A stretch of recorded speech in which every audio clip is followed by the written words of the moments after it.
É com grande satisfação que iniciamos o segundo dia do evento sobre a evolução das políticas de integridade e dos métodos consensuais para a solução de controvérsias, Acordos de Leniência, organizado pelo Centro Mackenzie de Estudos Avançados em Políticas Públicas e Integridade, CEMAP.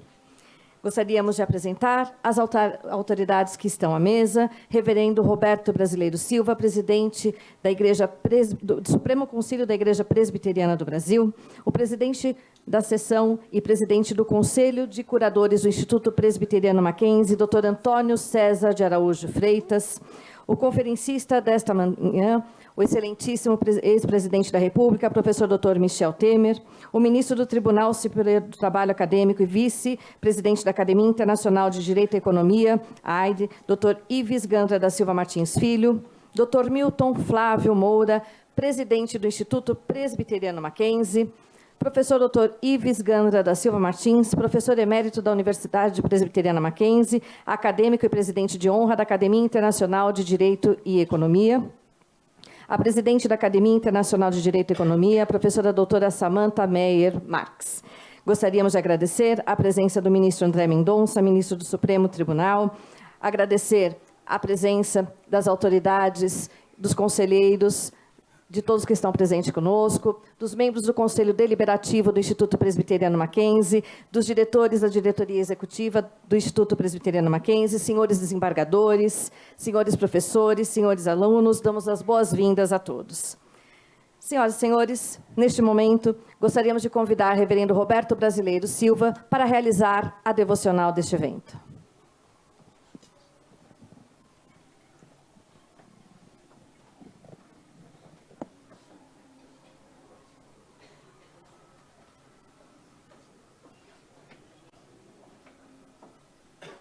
Meus amados, é um momento singular para todos nós. Primeiro, para saudar as autoridades presentes e expressar a profunda gratidão nossa como Igreja Presbiteriana do Brasil e do Mackenzie por tê-las conosco nesta manhã. Eu quero dizer que a Igreja Presbiteriana deve muito ao nosso presidente Michel Temer, porque ele, de fato, lutou para a separação de Igreja e Estado. Em 2003, ele era o presidente da Assembleia Legislativa do nosso país, do Congresso Nacional. Eu estive várias vezes com ele e ele sempre foi muito acessível a todos nós. Dr. Ives Granda, que é o mackenzista de proa, de fato representa a história e o sentimento do Mackenzie. A nossa saudação, o seu filho, a nossa saudação também, está seguindo os passos cada dia mais firmes do Pai. Isso alegra o nosso coração e orgulha a pátria nossa que nós servimos com tanto prazer. O texto que nós escolhemos nesta manhã, nós meditamos nele há poucos dias, é o Salmo 26. Salmo 26 é um salmo de Davi, quando Davi expressa sua profunda gratidão a Deus e, ao mesmo tempo, faz um apelo ao justo. Nós estamos tratando de integridade. E esse texto sagrado assim descreve: faz-me justiça, Senhor, pois tenho andado na minha integridade. E confio no Senhor sem vacilar. Examina-me, Senhor, e prova-me. Sonda-me o coração e os pensamentos, pois a tua benignidade tenho-a perante os olhos, e tenho andado na tua verdade. Não me tenho assentado com homens falsos, nem com dissimuladores, não me associo. Aborreço a súcia de malfeitores, com os ímpios não me assento. Lavo as mãos na inocência, e assim andarei, Senhor, ao redor do teu altar, para entoar com voz alta os louvores e proclamar as tuas maravilhas todas. Eu amo, Senhor, a habitação da tua casa e o lugar onde a glória assiste.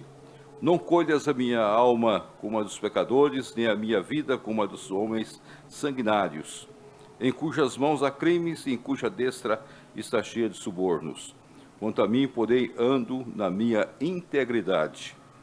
Livra-me e tem compaixão de mim, o meu pé está firme em terreno plano. Nas congregações, bendirei o Senhor. Por que Davi poderia dizer essas palavras? Eu ando na minha integridade. Muitas vezes um homem público pode se sentir nessa situação E Davi era de fato um homem público, era o rei de Israel, aquele que deveria ocupar, estava ocupando o trono, tinha muitas batalhas, muitas lutas, não era um homem perfeito, teve suas falhas como todos nós a temos, teve suas lutas como todos nós a temos, teve seus pecados como todos nós o possuímos e fora perdoado pela graça de Deus. Davi só poderia dizer essas palavras porque ele teve a ousadia de colocar sua vida na presença de Deus para que Deus o examinasse. Examina-me, Senhor, prova-me, sonda meu coração. Ele poderia então dizer: Senhor, eu quero que o Senhor seja a autoanálise da minha vida. Eu quero viver a minha integridade diante do Senhor, que só o Senhor pode sondar, só o Senhor pode conhecer, só o Senhor pode examinar a minha vida, e só o Senhor pode dar-me condições para ter uma vida plena diante do Senhor. A outra coisa que é importante nesse texto, Davi deixa bem claro: Senhor, eu não ando em lugares escorregadios. Muitas vezes o grande perigo nosso, em qualquer situação que nós nos encontremos, e principalmente quanto à integridade, é saber o lugar que nós estamos andando. Lugares escorregadios destrói vidas, dá quedas. E mesmo que haja queda, há recuperação pela graça de Deus. Mas Davi tinha certeza que ele estava pisando em terreno firme, terreno plano, porque a graça de Deus estava com ele. Ele então tinha o cuidado diário, constante, de saber como ele andava, com quem ele andava, como ele se tomava as suas decisões, sempre buscando a integridade. E por último, Davi só poderia dizer tudo isso porque tinha um amor especial, o amor à casa de Deus. Quando nós amamos a casa do Senhor, seja ela o que for para nós, nós temos uma vida íntegra diante do nosso Deus. A integridade é uma das coisas mais difíceis das nossas vidas. Todos nós estamos sujeitos a conviver com situações que desafiam a integridade nossa.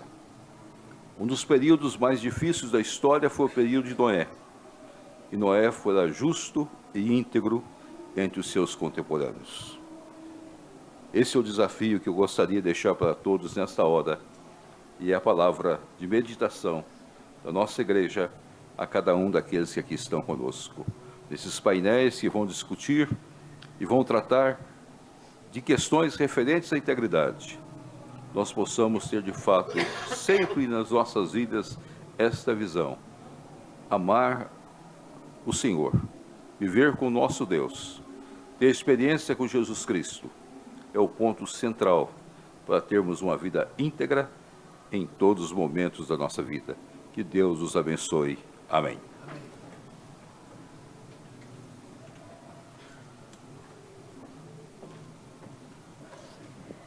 Gostaríamos de convidar o Dr. Milton Flávio Moura, presidente do Instituto Presbiteriano Mackenzie, para realizar sua saudação.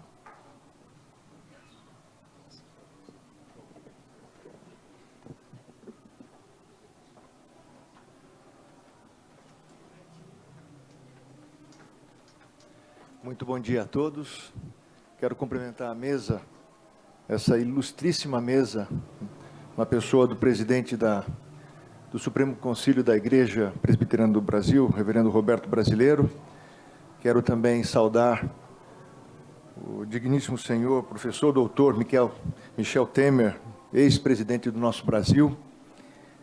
Quero saudar também o ministro André Mendonça, que muito nos alegra com a sua presença, ministro do Supremo Tribunal Federal do Brasil. Eu quero saudar também, e na pessoa do Dr. César de Araújo Freitas, o nosso Conselho de Curadores, o senhor que é membro também do nosso Conselho Deliberativo, e na pessoa do senhor, eu quero saudar todos os nossos conselheiros que aqui estão. Eu quero saudar o Dr. Ives Gandra, e quero lhe agradecer pela sua singular proximidade conosco, mas tudo isso de uma pessoa tão jovem aqui ainda no Mackenzie, pela memória do Mackenzie no seu coração. Então, muito obrigado pela distinção, pela proximidade, pelo carinho que o senhor nos trata. Quero também saudar o seu filho, Dr. Ives, que o senhor também seja muito bem-vindo aqui no nosso meio. Eu posso lhe dizer que aquele que é filho de maquenzista é maquenzista. Então, o senhor seja muito bem-vindo à casa do senhor também.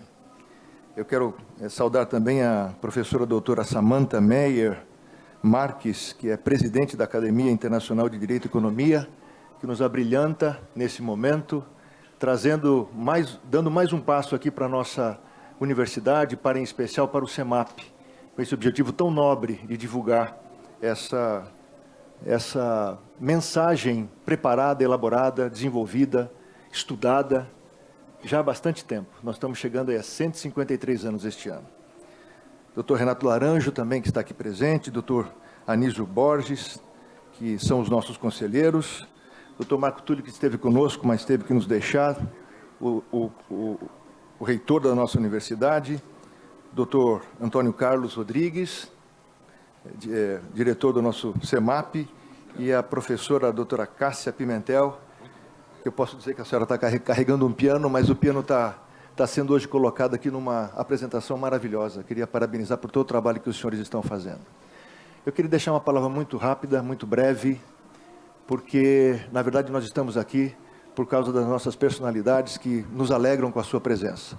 Dizendo apenas o seguinte: nós temos uma vantagem de estar aqui na frente e olhar para este público que está aqui.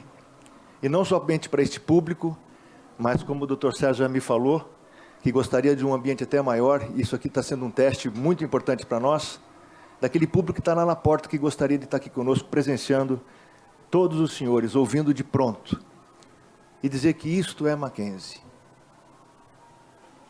Estes jovens que estão aqui, estão recebendo um bastão precioso, que esta instituição aprendeu a passar ao longo da sua história.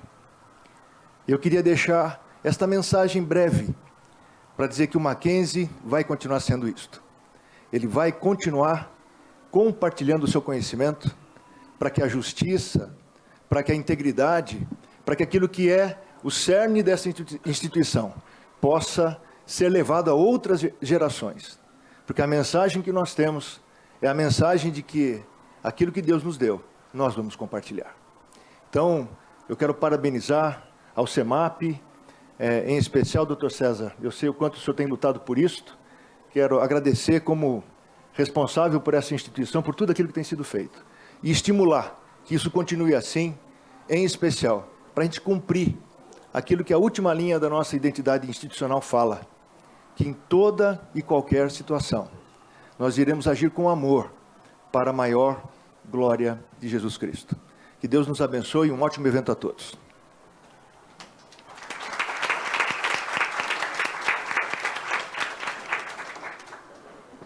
Senhoras e senhores, neste momento gostaríamos de convidar para realizar sua saudação e conduzir os trabalhos desta conferência magna o presidente do Conselho de Curadores do Instituto Presbiteriano Mackenzie, Dr. Antônio César de Araújo Freitas. Bom dia a todos. Inicialmente queria cumprimentar o reverendo Roberto Brasileiro, muito digno presidente da nossa igreja, que nos trouxe uma reflexão edificante nesta manhã, nos chamando a atenção para a importância da integridade nas nossas vidas. Quero cumprimentar com muita alegria o professor Dr. Michel Temer, ex-presidente da República Federativa do Brasil, professor de todos nós. Quem não estudou nos livros do professor Michel Temer? Quero também cumprimentar nosso digníssimo professor de escola, professor de elite, Dr. Ives Ganda Martins, a pessoa de quem eu cumprimento todos os professores da nossa instituição, dizer da alegria de recebê-lo, do nosso contentamento por ele estar dividindo mais uma vez esta mesa conosco. Quero também cumprimentar todos os magistrados aqui presentes, na pessoa do ministro André Mendonça, do ministro Dr. Ives Gandas Martins Filho, do meu dileto amigo, professor Dr. Paulo Sérgio Velten Pereira. Quero também cumprimentar todas as mulheres aqui, né, na pessoa da queridíssima Samanta, presidente da Academia Internacional de Direito da Economia, e quero cumprimentar na pessoa do Dr. Milton Flávio, toda a família Mackenzie, né, nosso presidente, que com muita diligência, com muito afinco, com muito denodo, tem mantido a nossa faculdade com esse market share aí elevadíssimo. Quero já aproveitar e pedir desculpa aos inúmeros alunos que estão ali embaixo querendo ingressar, né, neste recinto, mas infelizmente não temos espaço suficiente para receber todos. O Mackenzie está tendo outros eventos aqui no auditório. O TRE de São Paulo está fazendo uma grande conferência e, assim como o reitor foi para a conferência da FAPESP também, que está acontecendo aqui no nosso campus. Quero cumprimentar os meus queridos professores, Dr. Renato Laranjo e Dr. Nísio, que compõem comigo o CEMAP, e na professora do Dr. Antônio Carlos, na verdade, a mente pensante deste trabalho, né, junto com o professor Bechara, que ao longo aí de um ano tem conduzido uma equipe de professores e que tem se esforçado bastantemente para cunhar, né, preciosos ensinamentos acerca desse tema tão valioso e tão inovador. As minhas palavras são breves, não quero tomar o tempo dos nossos digníssimos palestrantes.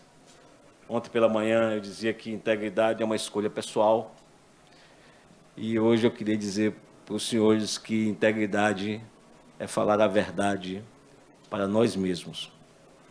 Quando nós tomamos a decisão de falar a verdade por nosso coração e para nossa mente, nós exercemos integridade. E, acima de tudo, quando também deixamos de culpar os outros, os nossos equívocos e os nossos erros. É com este espírito de integridade, imbuído deste propósito, que eu quero declarar aberto os trabalhos deste segundo dia, e já de chofre passo a palavra ao digníssimo doutor, professor Michel Temer, que irá proferir a conferência de abertura magna desta manhã. Fica à vontade, pode.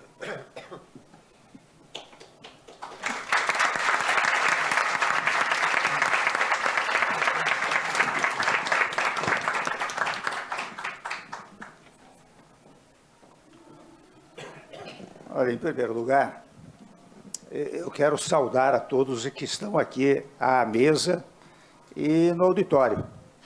Eu vejo tantas autoridades, né, da área acadêmica, da área do judiciário, dos alunos, né, que eu vou tomar a liberdade de não repetir o nome de todos, ministro André Mendonça, porque acho que não seria o caso. O Ives pai, o Ives filho, a Samanta tem me ouvido em várias oportunidades e eu prestei muita atenção às palavras que foram ditas nessa tribuna, a começar pelo reverendo brasileiro, muito significativas, a dar o tom, digamos assim, daquilo que é o objetivo destes encontros que esta grande instituição, que é o Mackenzie, promove no dia de hoje e nos demais dias, pelo que pude perceber. Evidentemente que o convite se dirigiu a alguém que militou durante muito tempo na área política, mas militou muito mais intensamente na área universitária. E na área universitária, mais insistentemente, na área do direito público e particularmente na área do direito constitucional. Portanto, eu tenho aproveitado, especialmente aproveitado o tema, porque o tema, Ives, diz respeito à harmonia entre os poderes, como reequacioná-los, né? E como caminhar para frente no Brasil. E de vez em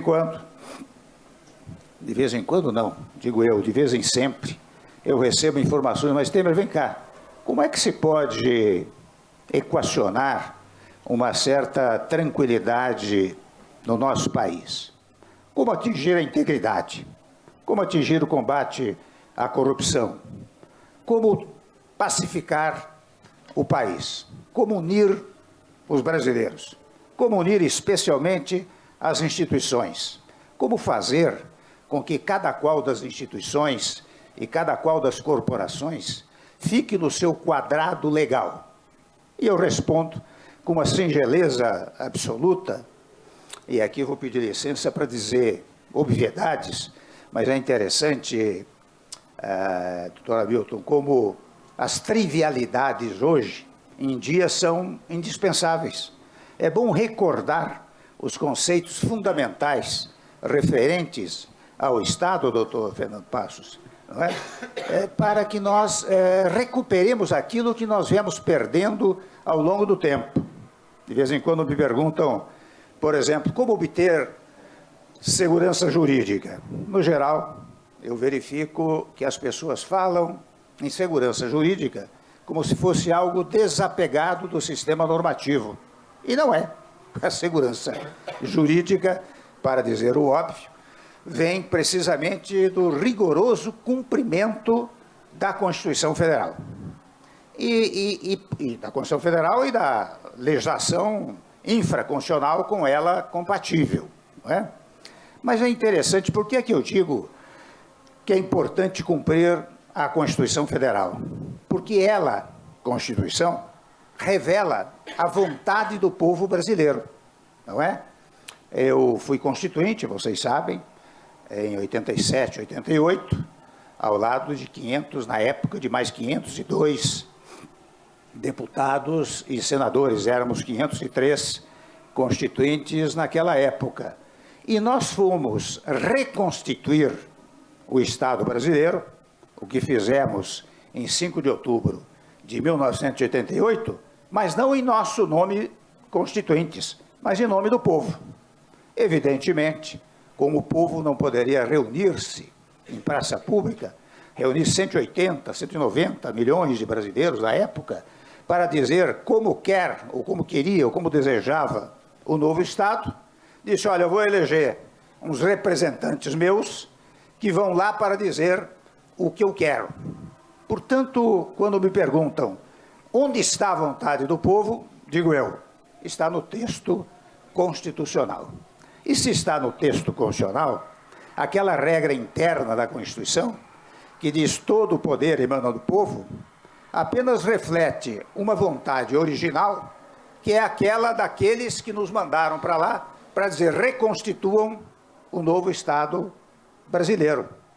Então, a vontade primária, inaugural, preambular, é a vontade do povo. Esta é a vontade primeira, não é?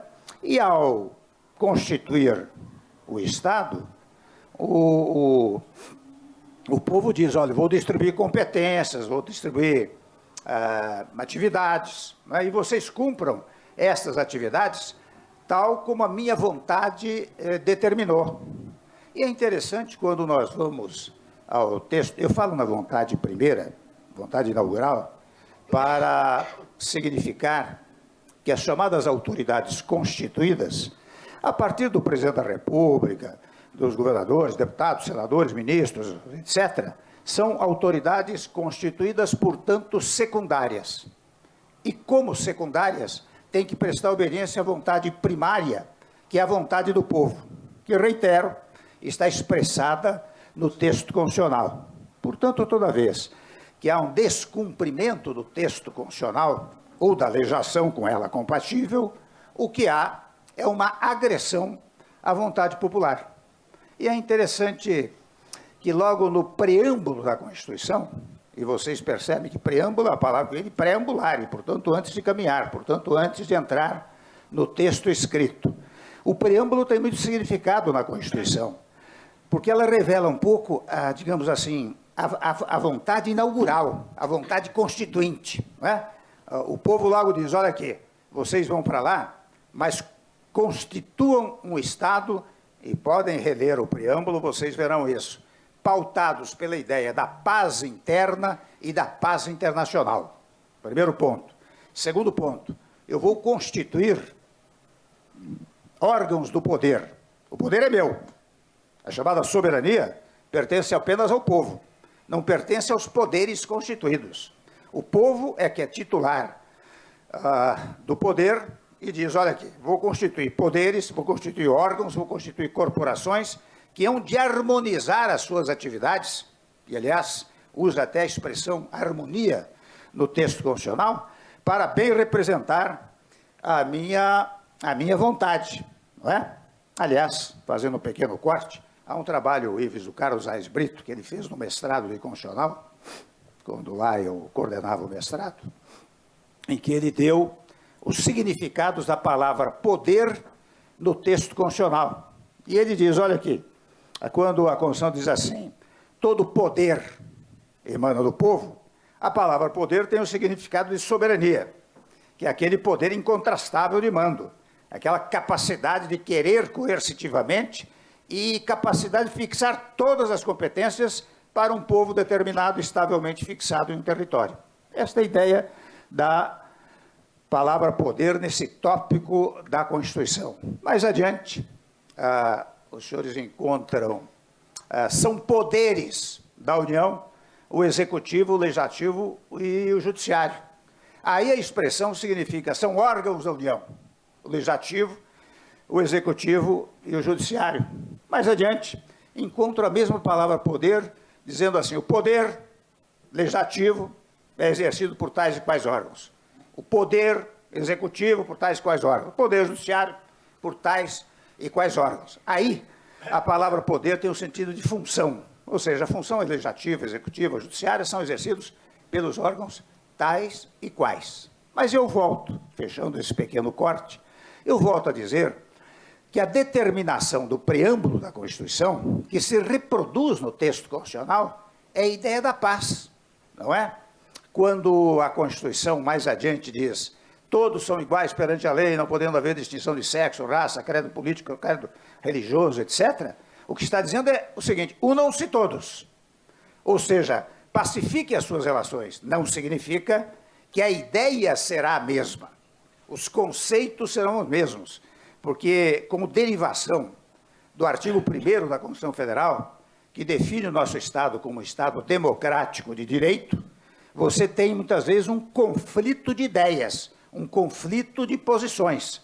Mas isso no plano programático, no plano das ideias, e não no plano da violência física ou até verbal. Não é? O tema da igualdade é um tema que diz respeito à harmonia entre as pessoas.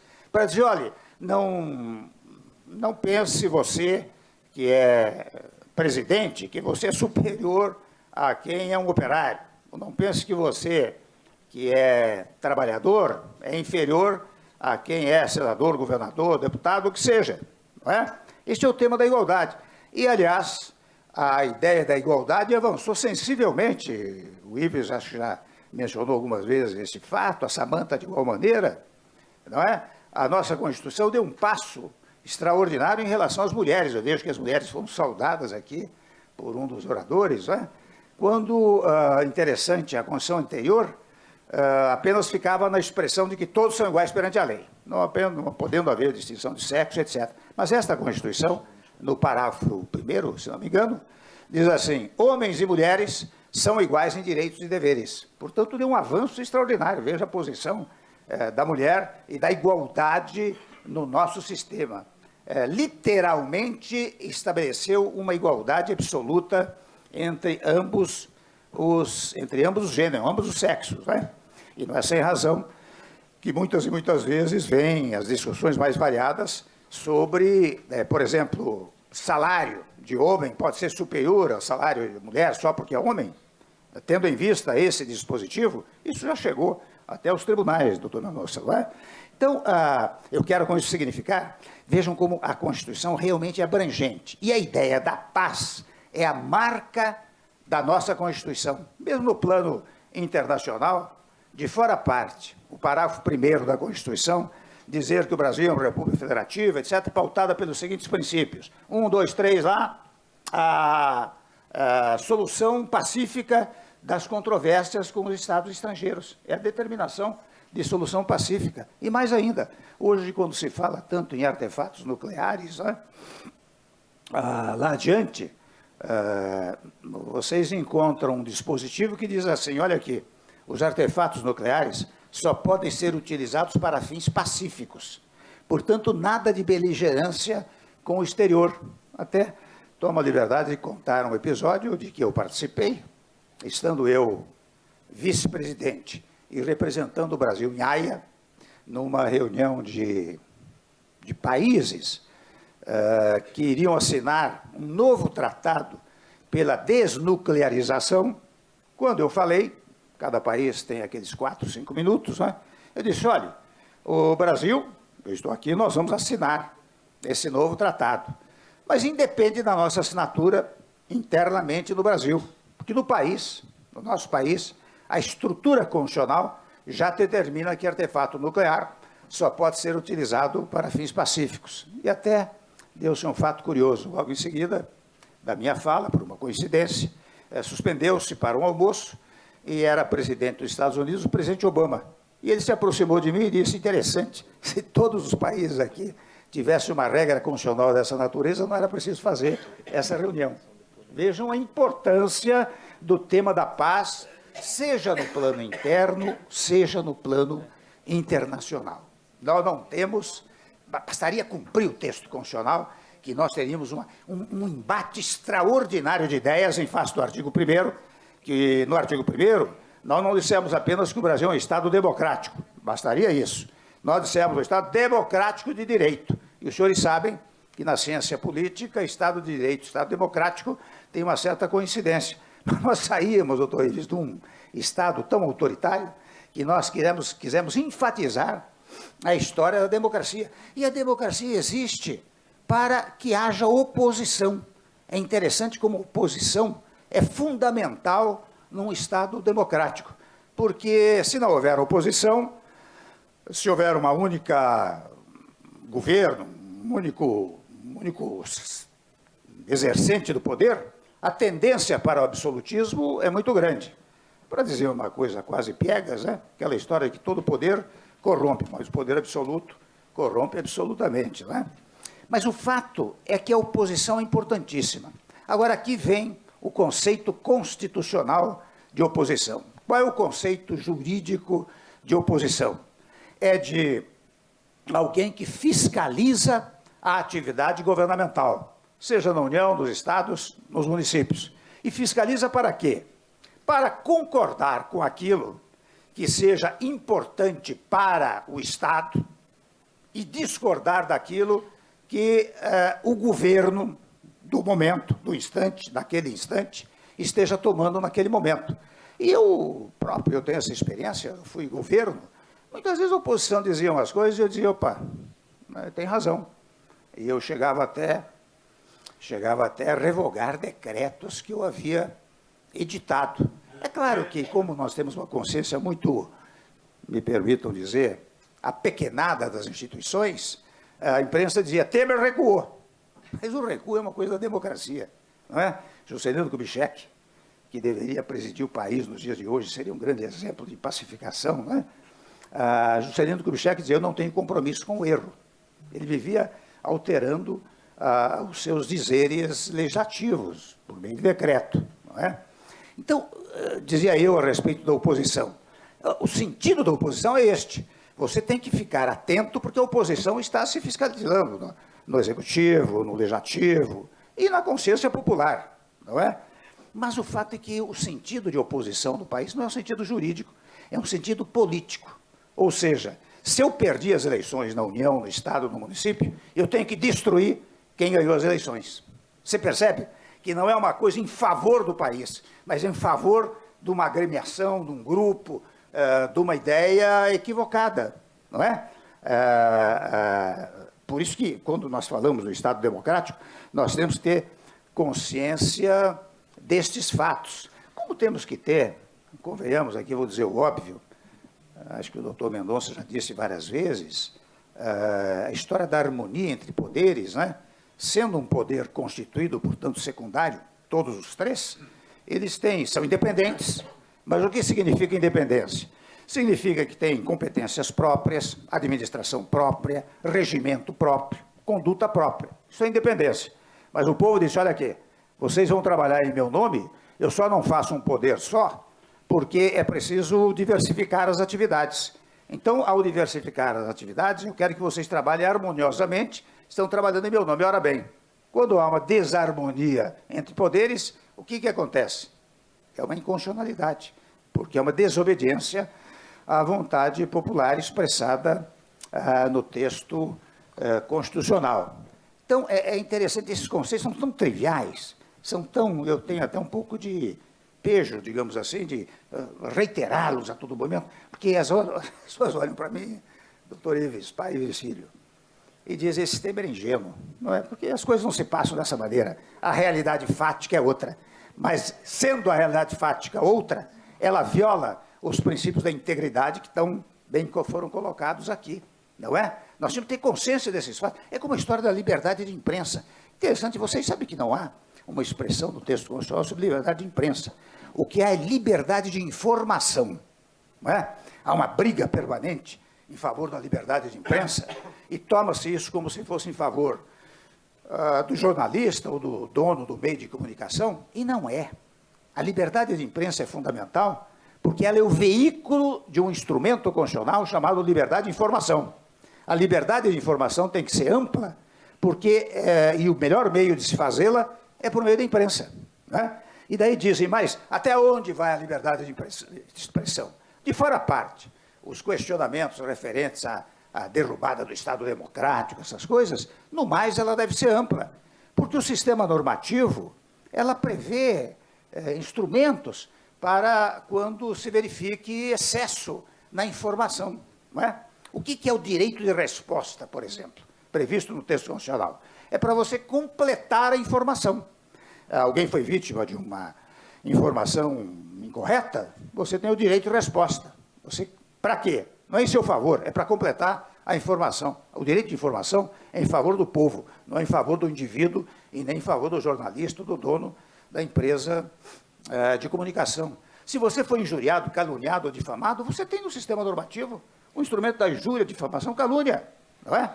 Se você sofreu dano na sua imagem pessoal ou patrimonial, você tem a indenização de natureza civil para condenar alguém a um pagamento por dano moral ou dano patrimonial. Tudo isso está tão explicitado no texto constitucional e, olhe, com toda franqueza, nós não levamos em conta isso. Vou dar 2 exemplos muito rápidos e acho que me deram 30 minutos, eu não quero ultrapassar muito tempo, né? Mas acho importante dizer isto, que é o seguinte, vocês vejam, muito recentemente, durante a pandemia, discutiu-se enormemente se a competência para legislar sobre saúde era da União, do Estado ou do município.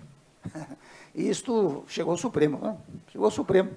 E o Supremo simplesmente abriu a Constituição e disse, olha aqui, está escrito aqui na Constituição o seguinte, em matéria de saúde, a União pode editar normas gerais. Segundo ponto, em matéria de saúde, os estados podem editar normas especiais em face das suas localidades. E aos municípios cabe suplementar as eventuais normas federais ou estaduais, tendo em vista as realidades locais. Bastou abrir a Constituição, aquilo, os senhores se recordam, as senhoras se recordam, quanto tempo se discutiu quem tinha direito de legislar ou não sobre saúde, não é? Outro ponto interessante, durante muito tempo os senhores ouviram falar em orçamento de guerra, precisava um orçamento de guerra por causa da pandemia, uma coisa nova, etc, etc. Sabe o que aconteceu? Toda a franqueza, ninguém leu a emenda constitucional do teto para os gastos públicos, que é do meu governo. Na emenda constitucional do teto, o doutor Ives sabe disso, na emenda constitucional do teto está dito o seguinte, ela tem uma vertente fiscal, ou seja, você não pode, a cada orçamento, aumentar o déficit, além da inflação do ano anterior, e tem uma vertente social, porque num parágrafo está dito o seguinte, olha aqui, em caso de comoção interna ou calamidade pública, você pode usar os chamados créditos extraordinários. Pode fazê-lo até por medida provisória, tal como está no artigo 167, parágrafo 3º da Constituição Federal. Não é? Ora, evidentemente que a pandemia era uma calamidade pública. Você poderia invocar, fazer os créditos extraordinários, por serem extraordinários, estão fora do orçamento. Não era preciso fazer esse carnaval que se fez para criar um orçamento de guerra. Vejam como a Constituição resolve tudo. É uma coisa impressionante. A Constituição resolve tudo e a todo momento estão inventando uma coisa determinada. Vejam bem, tomo a liberdade de dizer mais uma coisa em homenagem ao Ives Filho, que me ajudou muito numa questão importantíssima do nosso país, que foi a modernização do sistema trabalhista. Interessante, eu conto isso para mais uma vez dar um exemplo, Ives, Filho, de como não se lê a Constituição Federal. Nós fizemos por lei ordinária. Eu falo do doutor Ives Filho porque ele colaborou enormemente para a formatação da reforma trabalhista. E quando eu propunha, quando nós estudávamos isso, eu até pedi ao ministro do Trabalho, eu disse, olha, você visite o país todo, as federações de serviços, né, serviço, indústria, comércio, centrais sindicais, nós vamos formatar um projeto de lei ordinária, não é? Projeto de lei, mas que não crie problemas, que seja um pouco fruto do diálogo entre as várias categorias, empregados e empregadores. E ele visitou o país todo. Nós levamos quase 8 meses para formatar em definitivo e mandar ao Congresso Nacional. Pois muito bem, naquela época já se pré-lançava as candidaturas à presidência da República.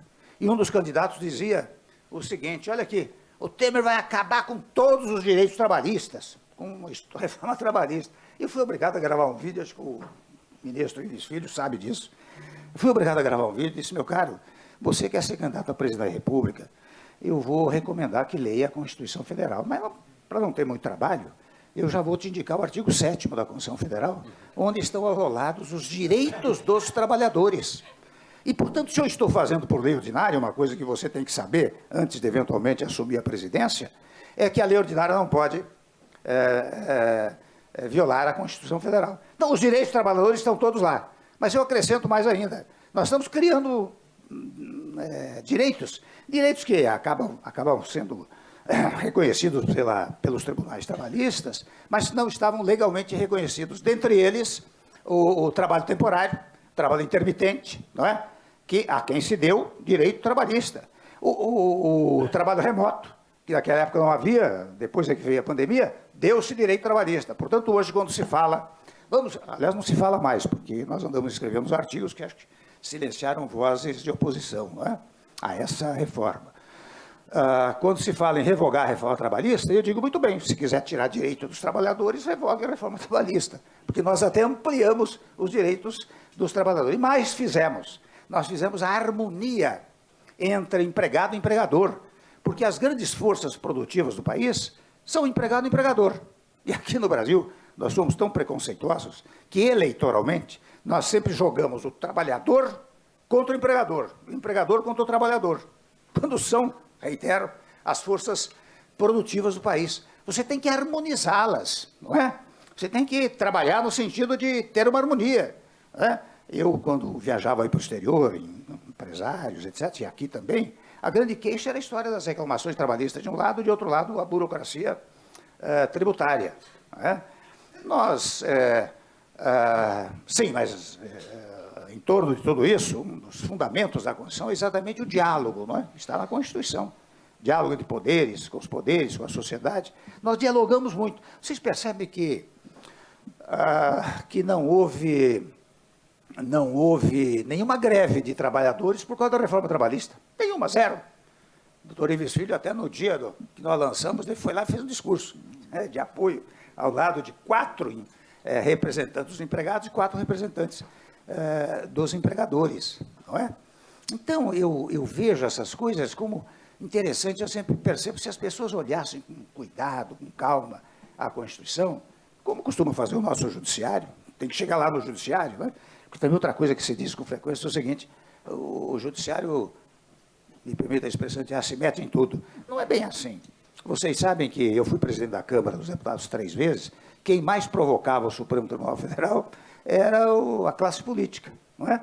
O partido perdia uma coisa lá no Legislativo, ia para o Supremo invocar isso, aquilo.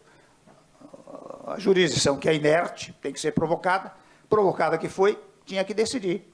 Não é? Mas tudo isso fruto desta coisa de nós não atentarmos, prestarmos atenção ao texto constitucional. Então, digo eu, sem embargo de uma... sim, outra coisa que se me permitem dizer, é interessante a questão da combate à corrupção. As pessoas são tão inadequadas que de vez em quando dizem assim, se fulano, beltrano e ciclano não combaterem a corrupção, não tem mais combate à corrupção no país. Eu digo, meu Deus do céu, mas isso não é uma decisão de A, B e C, é uma decisão do povo ao constituir o Estado brasileiro, que diz que a probidade administrativa é fundamental.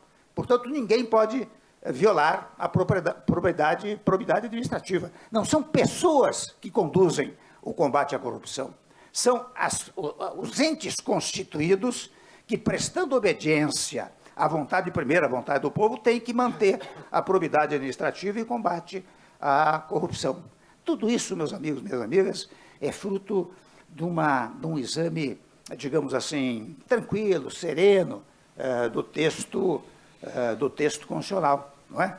E eu digo isso porque, mais do que nunca, eu acho que nós precisamos, nos dias atuais, pacificar o país. A minha tese central é essa, pacificá-la sem embargo da autorização para o embate de ideias, mas não o embate agressivo, não é? Embate físico, embate verbal, não é isso não que a Constituição determina. Acho que vamos chegar a isso, e de vez em quando eu tenho até uma certa vergonha de dizer, invocar a figura de Juscelino. Juscelino foi presidente da República de 1955 a 60. Ele era um homem que pregava paz, não é isso? No país, vocês não, eu e o Ives nos recordamos do episódio Jacareacanga e Aragarças. Pronto, tá aí o doutor Ives. Houve um movimento sedicioso em Aragarças e Jacareacanga, debelada a sedição, um mês depois, o Juscelino deu anistia a todos e fez um discurso. Eu quero a pacificação do país, a tranquilidade dos brasileiros. Estou falando de um presidente de 1955 a 60. Ora bem, por que é que nós não podemos trazer um Juscelino, quer dizer, a imagem de Juscelino, para os dias atuais? E para trazê-la, na verdade, basta cumprir o texto constitucional. Eu poderia falar mais uma hora aqui sobre os vários exemplos da Constituição Federal, seja no plano nacional, no plano interno, no plano internacional, reveladores desta harmonia, dessa tranquilização que a Constituição determina. Mas para isto é preciso que as autoridades constituídas saibam que são autoridades secundárias. Eu tinha consciência disso no meu governo. Eu, presidente, eu sabia que era autoridade constituída, portanto secundária. Quando isto ocorrer no Brasil, acho que nós teremos mais tranquilidade institucional. Muito obrigado.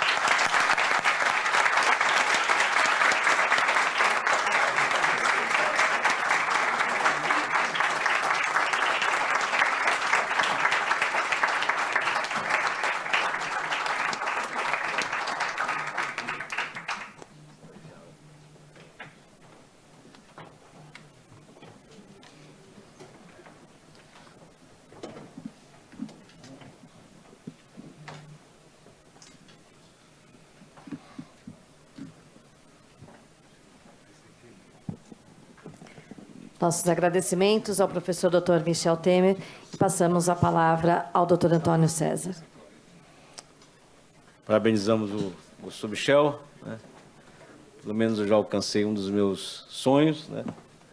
De ouvir a sua aula, professor nato, preceptor, exímio catedrático, notável e honroso mestre.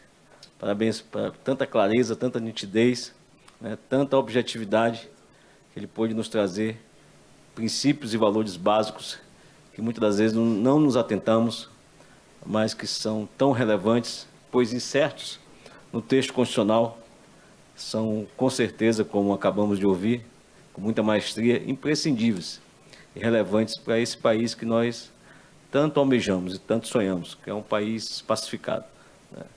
Então, quero mais uma vez agradecer professor Michel, e dizer que esta casa está aberta a ele e que quantas vezes ele assim o desejar, poderá nos abrilhantar com mais uma aula. Muito obrigado. Desse jeito eu vou pedir para ser contratado como professor. Nosso comandante, que é um excelente pacificador, está aí. Senhoras e senhores, nesse momento convidamos a professora doutora Samantha Marques, presidente da Academia Internacional de Direito e Economia, para conduzir o ato de posse do professor doutor Antônio Carlos do Amaral como membro desta academia.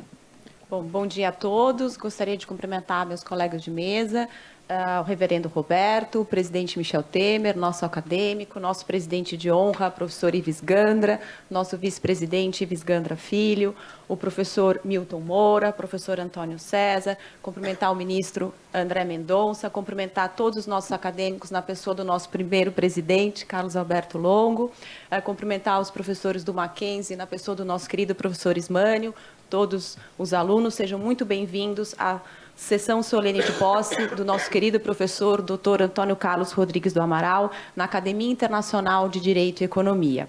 Para proferir a saudação ao novo acadêmico, anunciamos o pronunciamento do acadêmico, o nosso presidente de honra, professor doutor Ives Gandra da Silva Martins.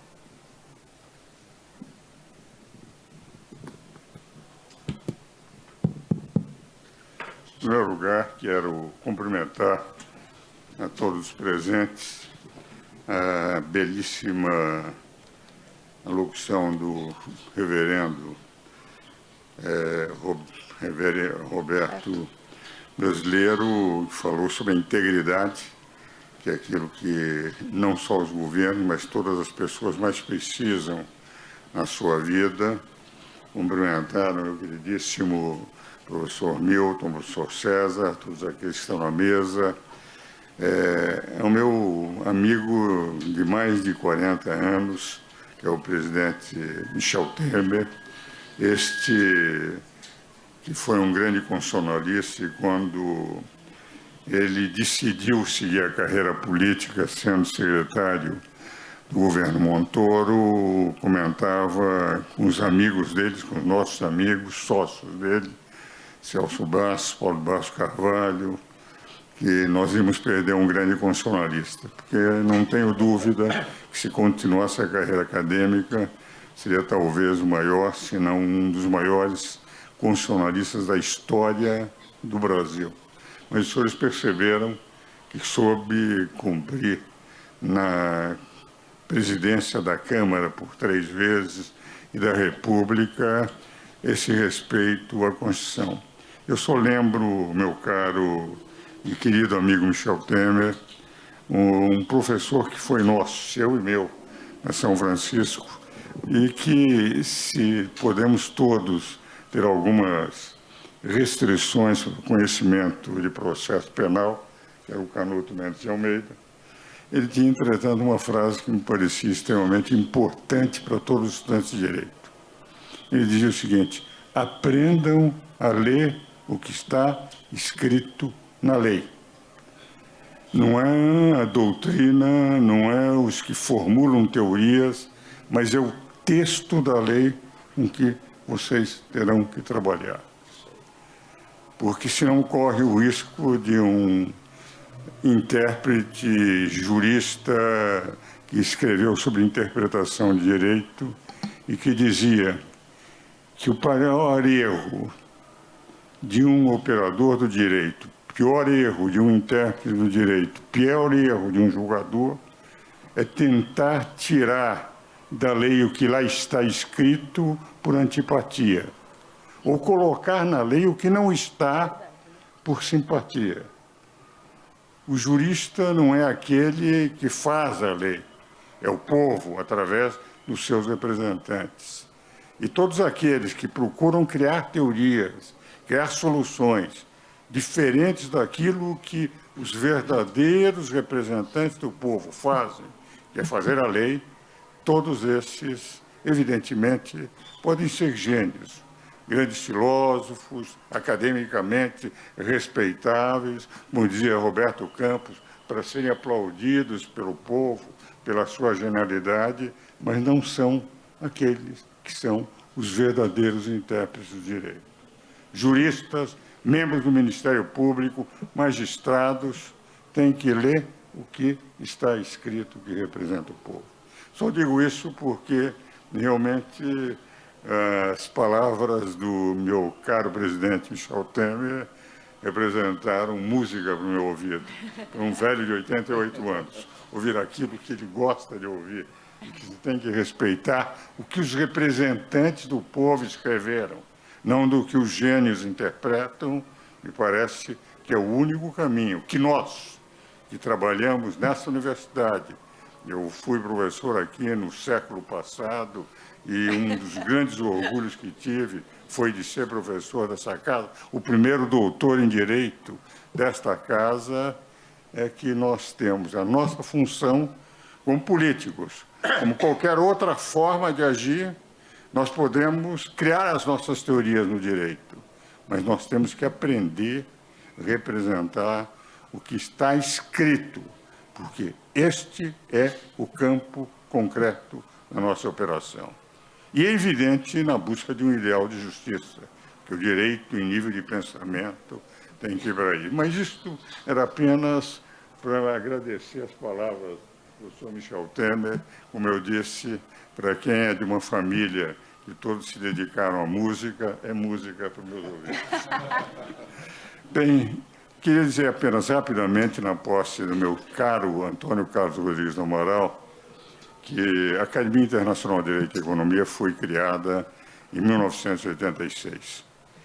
Na ocasião, nos reunimos dois juristas e dois economistas, Carlos Alberto Longo, Celso Bartoni, na área de economia, eu e Celso Bastos, e decidimos criar uma academia em que tivéssemos um discurso comum, um discurso inteligível entre os economistas e os juristas, porque entendíamos na época que a época dos bacharéis de direito tinham conduzido o Brasil até o nosso Juscelino Kubitschek, até o Jânio. Mas depois do regime de exceção, nós tivemos os economistas predominando na orientação técnica dos governos. E, muitas vezes, o diálogo, o discurso entre o jurista e o economista não se fazendo adequado, valeria a pena criarmos uma academia de Direito e de Economia, com 25 acadêmicos juristas e 25 acadêmicos economistas.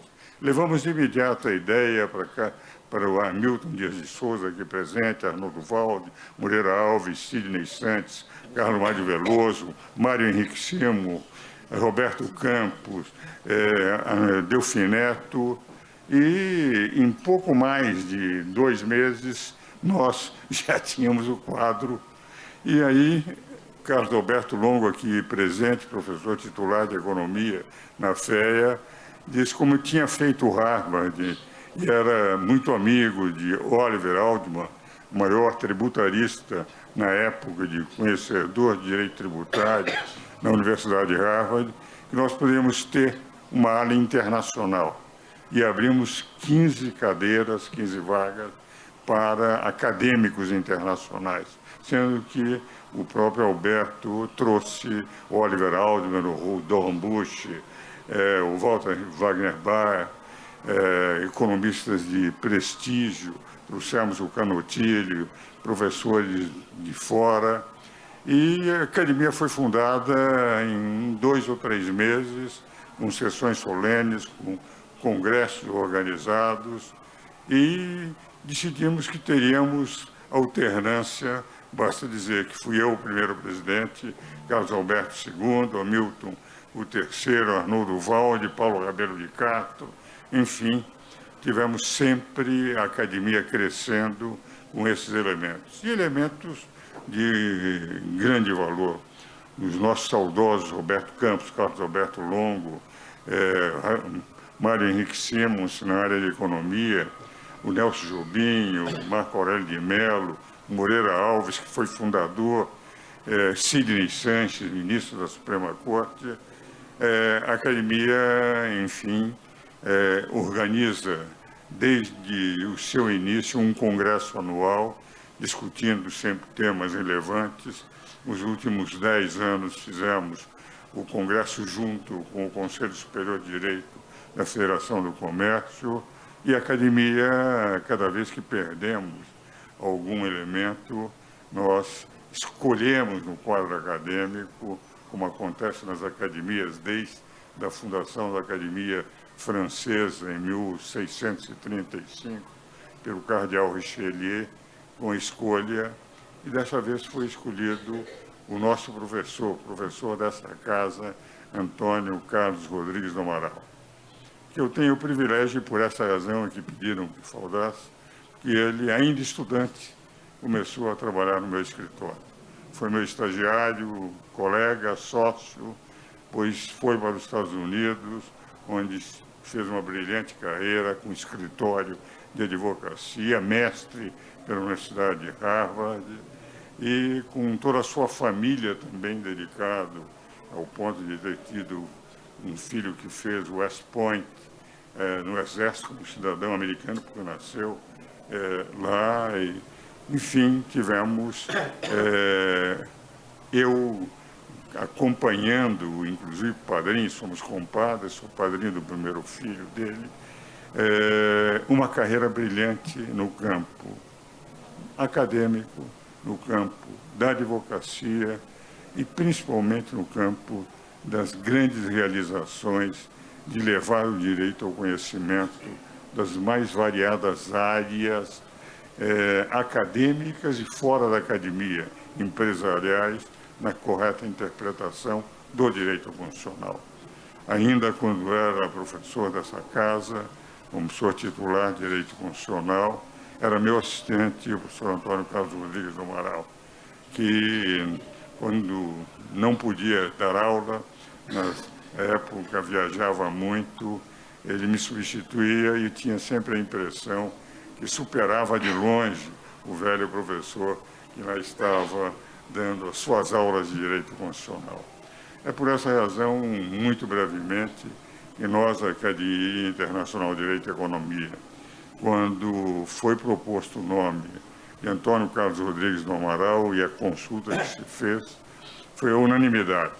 A votação, embora eletrônica, embora não houve um voto, e todo contrário, e todos elogiando o nosso novo autor. Por essa razão, em nome da Academia, como presidente de honra da Academia, como um dos fundadores, ao lado de Carlos Longo, Hamilton Dias de Souza, eu entendo que estamos recebendo um belíssimo acadêmico que, a partir de agora, passa a ser também confrade de Direito e Economia na Academia Internacional de Direito e Economia. Meu querido Antônio Carlos, gostaria que estivesse aqui presente conosco. Bem-vindo.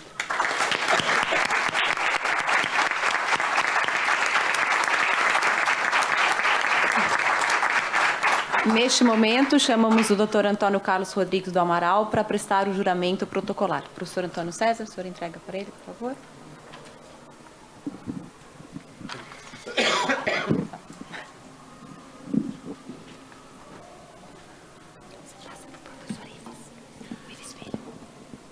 Prometo, como membro da Academia Internacional de Direito e Economia, defender os seus postulados, cumprindo e fazendo cumprir seu estatuto em prol do engrandecimento dos dois ramos do saber, direito e economia.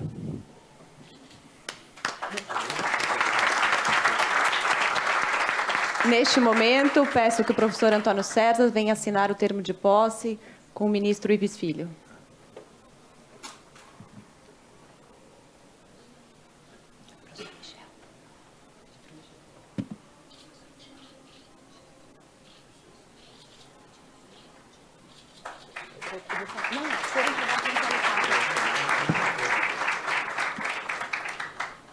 Neste momento, peço ao nosso acadêmico Michel Temer que faça a entrega do diploma ao professor Antônio Carlos.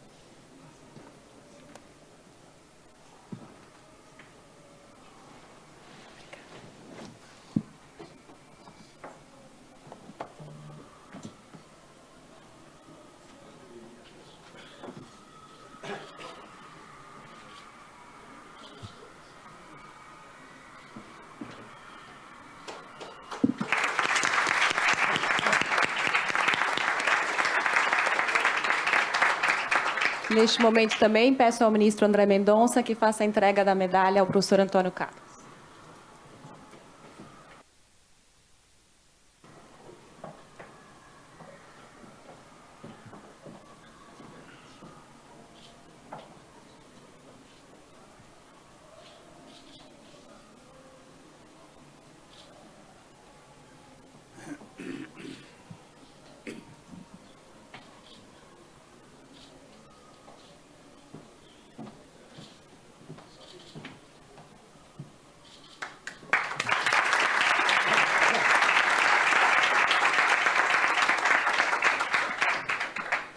Nos termos do Estatuto em vigor, declaro empossado o acadêmico Dr. Antônio Carlos Rodrigues do Amaral como membro titular da Academia Internacional de Direito e Economia.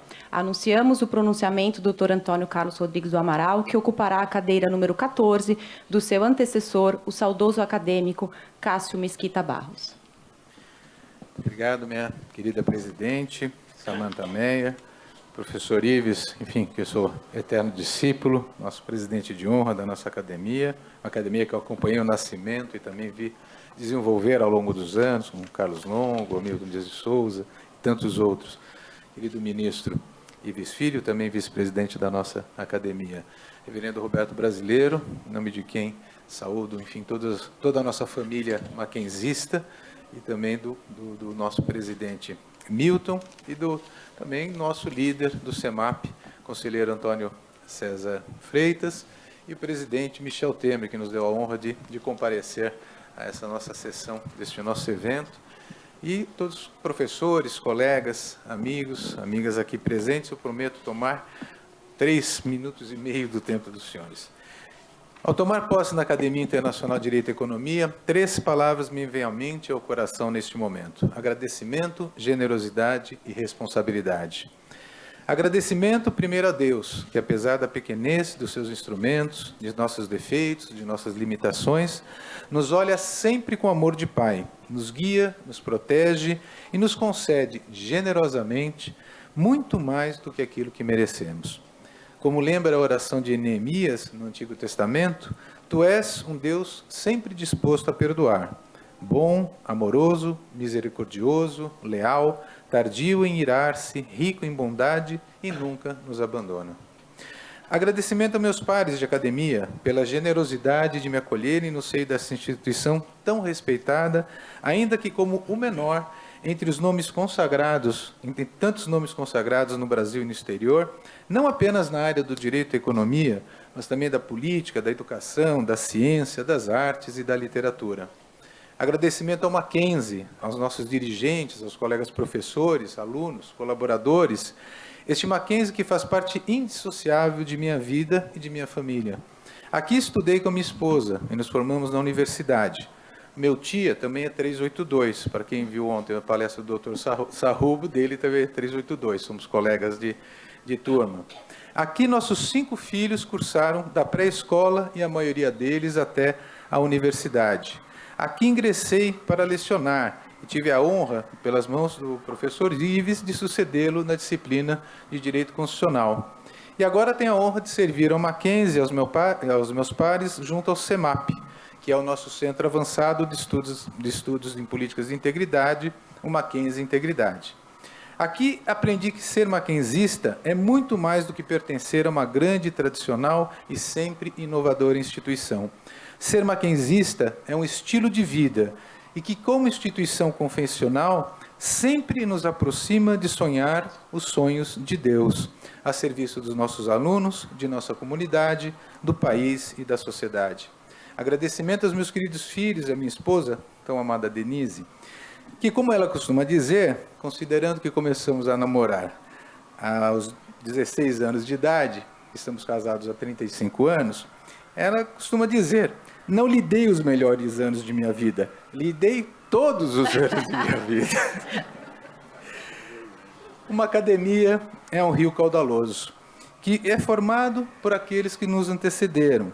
Para lembrar apenas alguns desses grandes nomes de acadêmicos que já nos deixaram, como Alberto Xavier, Alcide Jorge Costa, Celso Bastos, Gilberto Liocanto, Mário Henrique Simonsen, Miguel Reale, Ney Prado, Roberto Campos e o professor Oliver Oldman, que foi meu orientador na Harvard Law School e a quem sempre enalteço a memória daquele que foi e ainda é um dos maiores tributaristas da história moderna em nível mundial. Enalteço especialmente a memória do professor Cássio de Mesquita Barros Júnior, cujo sorriso amigo e acolhedor sempre nos alegrava e iluminava a todos ao seu redor. É a cadeira que estou assumindo do professor Cássio Mesquita Barros. Ele foi professor titular da Faculdade de Direito do Largo de São Francisco da USP, jurista de renome internacional, autor de livros e de centenas de artigos, e por mais de uma década representou o Brasil na Organização Internacional do Trabalho. Por fim, responsabilidade. Responsabilidade por levar adiante a chama da sabedoria, que é fruto de estudo científico e rigoroso, do saber que brota de instituições como a Academia Internacional de Direito e Economia, que ora passo a integrar, e como o nosso querido Mackenzie. Chama da sabedoria esta que, como nos ensina Tomás Aquino, que não sirva para brilharmos, mas sim para iluminarmos e bem servirmos aos demais. Muito obrigado.